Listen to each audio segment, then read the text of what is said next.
Hai, bertemu lagi dengan saya, Miss Brigit. Kali ini kita akan membahas tentang membaca alat ukur pada besaran pokok. Alat ukur yang akan kita bahas yang pertama adalah alat ukur panjang. Nah, di dalam alat ukur panjang itu ada penggaris atau mistar. Nah, ini adalah gambar penggaris ya. Apa sih kegunaan dari penggaris? Penggunaan dari penggaris itu adalah mengukur panjang dan lebar. Nah, ketelitiannya yaitu sebesar 0,1 cm atau 1 mm. Nah, jika kamu menggunakan penggaris, kalau kamu melihat posisi matamu di sebelah kiri ataupun di sebelah kanan, di sebelah kiri ataupun di sebelah kanan, itu adalah posisi salah di dalam pembacaan ya. Nah, posisi yang benar di dalam pembacaan menggunakan mistar adalah tegak lurus dengan alat ukur dan benda yang akan diukur.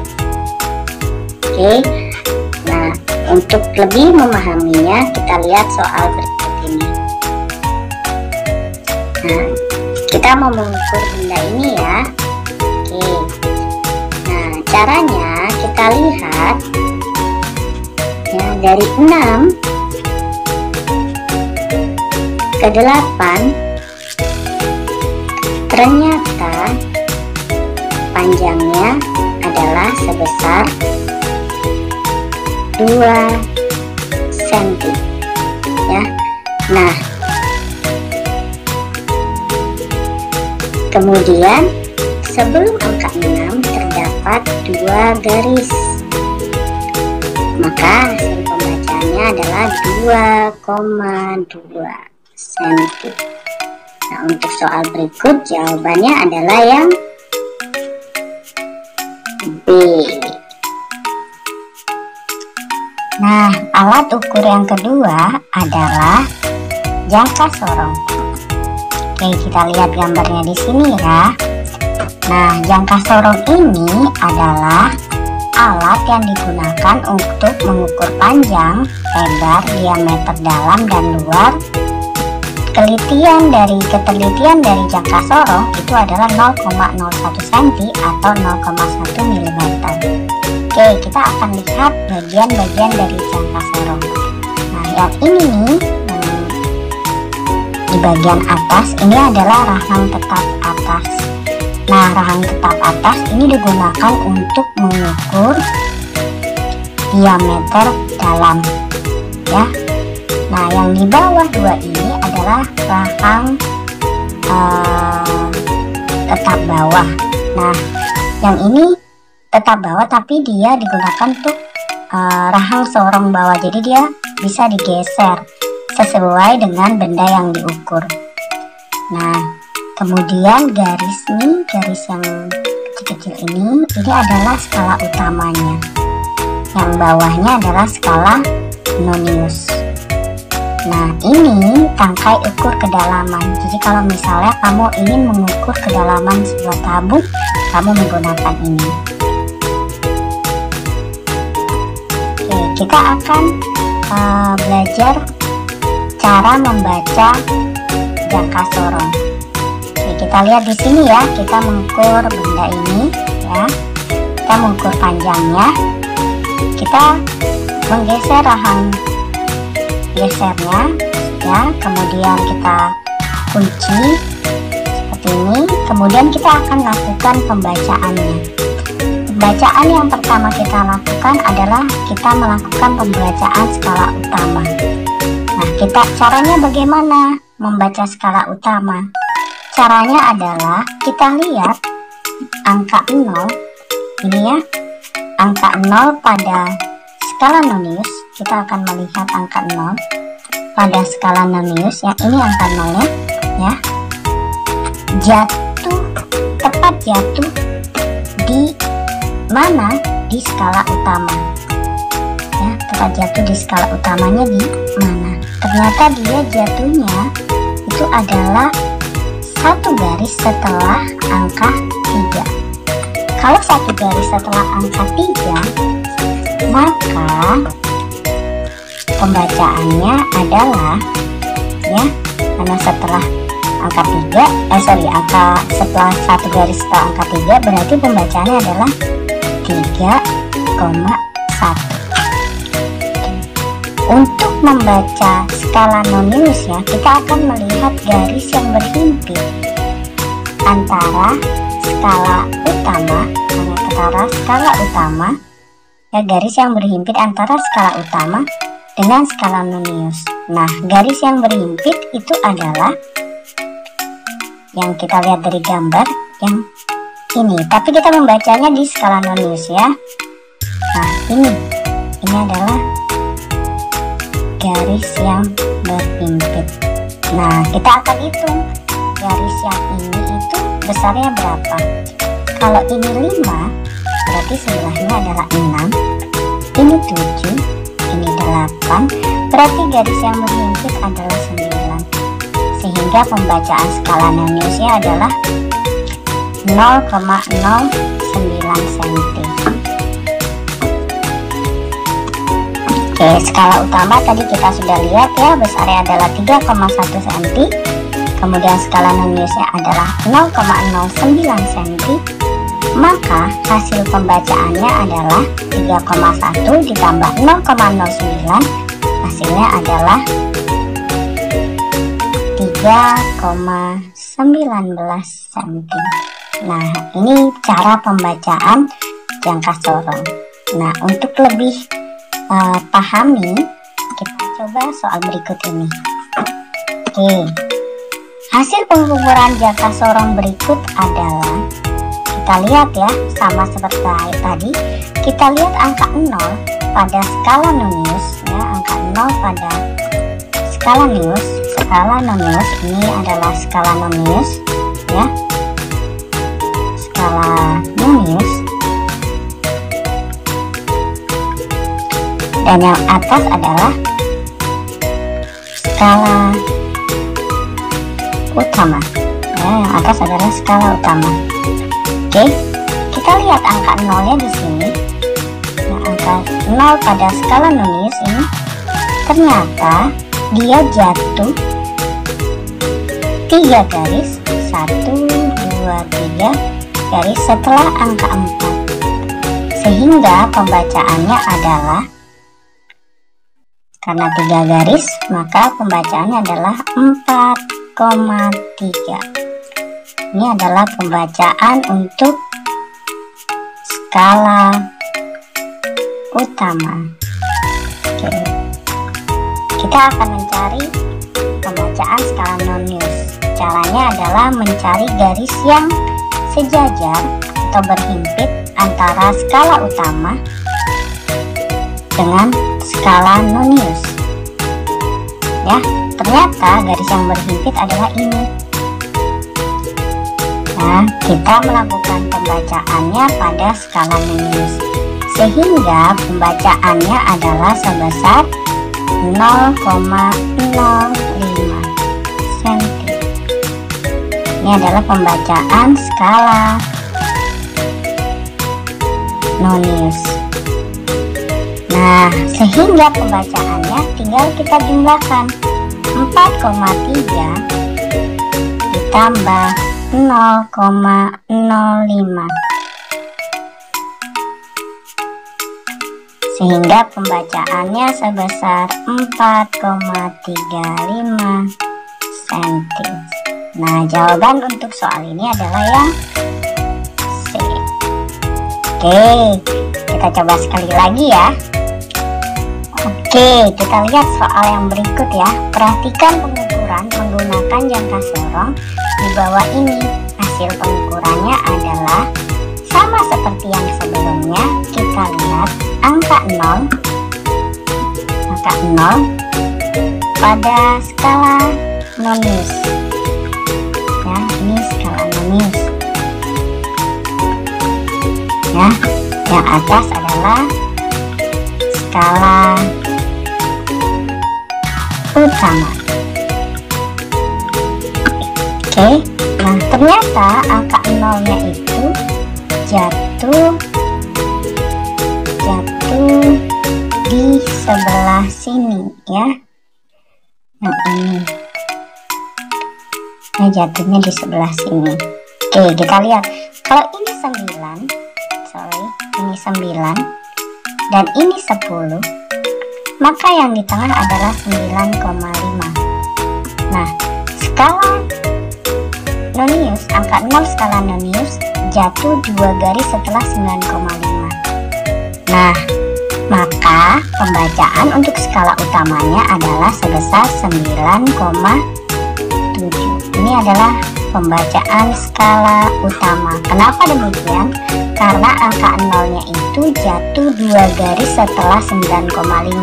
Berarti pembacaan skala utama adalah 9,7. Oke, kita akan melihat pembacaan skala nonius. Kita lihat garis yang berhimpit ya, antara skala utama dengan skala nonius. Ternyata garis yang berhimpit adalah yang ini. Oke, yang ini yang berhimpit. Kalau ini 1, berarti yang ini, kalau ini 0, berarti yang ini 1, ini 2, ini 3, dan ini 4. Sehingga garis yang berhimpit jatuh pada garis yang 4 ini. Maka pembacaannya adalah 0,04 cm. Sehingga hasil pembacaannya untuk pengukuran jangka sorong adalah 9,7 ditambah 0,04 cm, maka hasil pengukurannya adalah 9,774 cm. Maka jawabannya adalah yang C. Benar sekali, jawabannya adalah yang C ya. Oke, ini jawaban. Oke. Kita akan lanjut ya. Nah, inilah alat ukur yang terakhir untuk alat ukur panjang, yaitu micrometerscope. Nah, micrometerscope ini digunakan untuk mengukur tebal suatu benda atau diameter kawat. Contohnya, kamu ingin mengukur ketebalan kertas misalnya, ya, maka kamu menggunakan micrometerscope. Nah, kita akan lihat ya bagian-bagian micrometerscope. Ini ada poros tetap yang ini ya, kemudian ini adalah poros geser. Nah, sama dengan jangka sorong, micrometerscope juga memiliki skala utama. Nah, yang ini yang bisa kita geser ya, karena ada pemutarnya. Ini adalah skala nonius. Oke, yang ini adalah pengunci. Jadi kalau misalnya kamu sudah meletakkan benda yang akan kamu ukur, kemudian poros gesernya sudah sesuai, maka harus kamu kunci. Oke, ini adalah frame. Oke, nah ketelitian alat ukur micrometerscope adalah 0,001 cm atau 0,01 mm. Nah, supaya kamu lebih paham menggunakan alat ukur micrometerscope dalam pembacaannya, kita akan coba melihat yang berikut ini. Oke, ini adalah benda yang kita akan ukur ya, dan ini adalah hasil pembacaannya. Kita lihat di sini. Nah, ini adalah skala utama, yang ini adalah skala nonius. Kita lihat pembacaan pada skala utama ya. Kita lihat seperti ini. Di sini ada angka 3. Nah, yang kamu lihat di situ di skala utamanya ada angka 3 ya. Oke, kita lihat di sini ada 1, 2, berarti yang di tengah-tengah antara 1 dan 2 itu adalah 1,5. 2 ini 3, berarti di tengah-tengahnya yang ini adalah 2,5. Nah, 3 di sini masih ada lagi nih garis kecilnya kalau kamu lihat. Nah, garis kecil ini adalah pembacaan skala utama karena masih ada garisnya. Sehingga skala utamanya kita bisa katakan di sini itu adalah besarnya 3,5 ya milimeter. Nah, sama dengan jangka sorong, bacaan skala nominusnya adalah garis yang berhimpit antara skala utama dengan skala nominus. Yang ini jadinya ya, dia membentuk garis lurus. Nah, yang ini dia. Berapakah pembacaannya? Kalau ini 10, berarti ini 11. Yang ini adalah 12. Sehingga pembacaannya untuk skala neus adalah 0,12 milimeter. Ini untuk skala nominus. Yang ini untuk pembacaan skala utama ya. Nah, sekarang kita akan jumlahkan skala utama yang tadi kita sudah dapat, yaitu besarnya adalah 3,5 mm. Kita tambahkan dengan skala nominus ya, besarnya 0,12 mm, maka hasil pembacaannya adalah 3,62 mm. Supaya kamu lebih paham, kita akan melihat contoh soal berikut ini. Oke, perhatikan pengukuran dengan mikrometer skrup berikut ini. Sama seperti yang tadi ya, yang paling ujung pasti 0. Ternyata di antara 0 dan 1 ini ada di tengah-tengahnya, berarti 0,5 ya. Kita akan lihat di sini ya pembacaannya. Oke, ini 0. Ini berarti 1, ini 2, ini 3, ini 4. Nah, ternyata di sini masih ada garis kecilnya. Berarti karena ini ada garis kecil, ini berarti pembacaan skala utama. Nah, ya. Kalau di antara 3 dan 4 di sini 3,5. Berarti di sini yang paling kecil antara 4 berarti 1 dan 5 itu yang paling kecil, berarti garis yang kecil ini adalah pembacaannya 4,5 milimeter. Ini pembacaan skala utama. Nah, sekarang kita akan melihat garis yang berhimpit antara skala utama dengan skala nominus. Nah, ini skala nominus ya.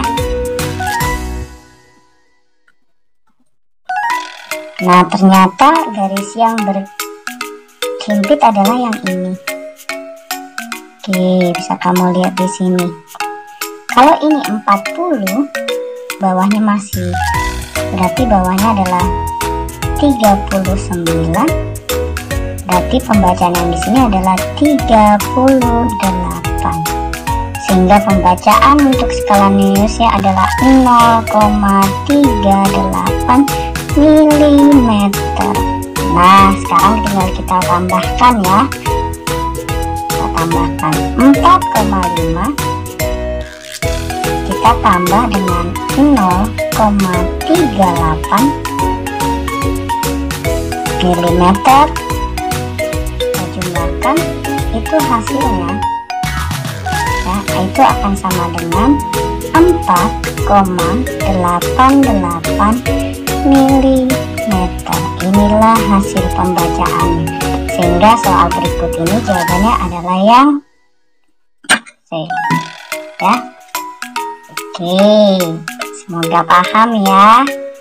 Kalau nggak paham, kamu bisa melihat kembali videonya.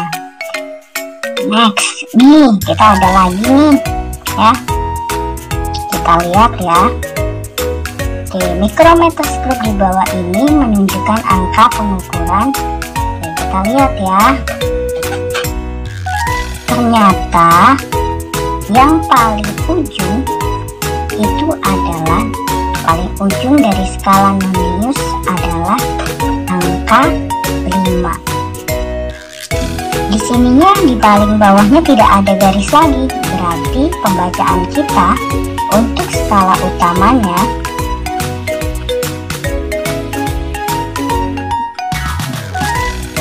itu adalah sebesar 5 mm. Ya, kita akan lihat garis yang lurus atau berhimpit. Oh, ternyata yang ini. Maka pembacaan skala noniusnya nonius adalah 0,35 mm. Nah, hasil pembacaannya tinggal kamu tambahkan. Ya, berarti 5 ditambah 0,35 mm.